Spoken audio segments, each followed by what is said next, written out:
What's up guys, in this tutorial we'll be guiding you on how to work on Remotasks. The first thing you need to do of course is to get over to remotasks.com and you'll see the sign up option. You need to choose from one of the sign up options and agree to the terms and conditions. Once you're done with the sign up process, you'll be in the Remotasks dashboard where you can see your earning details, etc.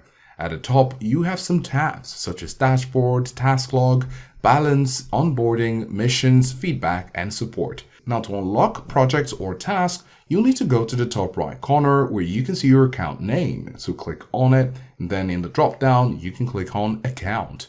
Now once you click on that, you'll see a terms and conditions page, which is common in Remotasks. So anytime you see that, you want to make sure to click on the checkboxes and confirm or agree. After that, make sure to go through some of the other settings which will get you matched with more projects. If you go to payment, you'll be able to connect a payment method such as PayPal. Then of course, go back to the dashboard tab and click on the start tasking button. This will lead you to where you can find tasks if they are available. Alternatively, of course, you could go over to the missions tab for more tasks, and with each completed task, you get paid accordingly. So this is a quick guide on how to use Remotask as a beginner.